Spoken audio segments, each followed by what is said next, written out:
Okay, so today I'm going to be showing you how to add a submix and parallel effects in Logic Pro X. So first I've set up a little example here, and first I'll play just a little example of what this sounds like by default. Okay, so the first thing that we want to do if we're going to add a submix is we want to add the bus and name it appropriately. So in Logic Pro, you go up here to Mix and go to I/O Labels. And here, Logic has all the buses that you can name. And so we want to go over here to where to bus 1, where we've got this little dash, and double-click this, and we can call this thing drum bus. And you can also add a short name here, but Logic's usually pretty intelligent, and so about creating a short name, so we'll be able to identify this one pretty easily. So the next thing we want to do is we want to pull up the mixer, and the way you do that in Logic Pro is you use the shortcut key X, and I'd recommend learning that if you use Logic Pro because you'll use it all the time. So you can see here these are just like the channels that we saw in the class, and I've got here the 3 drum channels. So what we want to do is we want to change the output from stereo out, which is the standard way that would come through your speakers, and we want to move this to bus 1, which is the one that we labeled drum bus. So let's go ahead and do that. And you can see in Logic Pro that it doesn't, some DAWs will just, now it will be silent if you played it, but Logic Pro will automatically add this auxiliary channel. And so if you played it now, it would sound exactly the same as before. So let's call this drum aux. And you can see up here that the input of this is now this bus 1. So we want to actually do something with this. So let's go ahead and add an audio effect. And let's go ahead and add an EQ, a channel EQ. And we'll set this thing to, we'll go to drums and set it to punchy kick.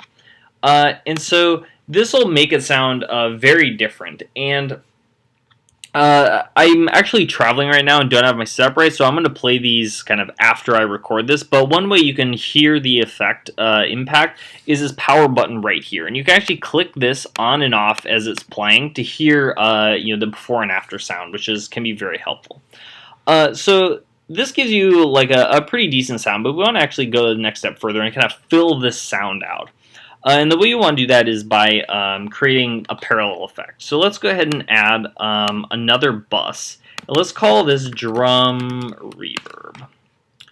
And the way you want to accomplish this is we want to do this through sends. And so we'll go here to send and bus and send it all to this drum reverb auxiliary channel.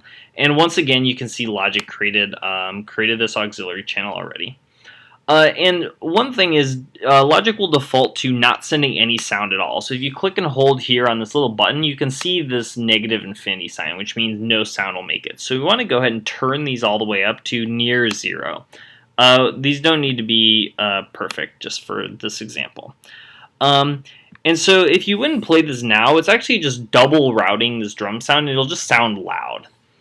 So what we want to do is we want to go ahead and add this reverb, and we'll go ahead and do platinum reverb and stereo, and we want to make sure that it's 100% wet and 0% dry, so you're only getting the reverb on this parallel channel and not the dry. That'll be controlled by the first drum bus that we put together.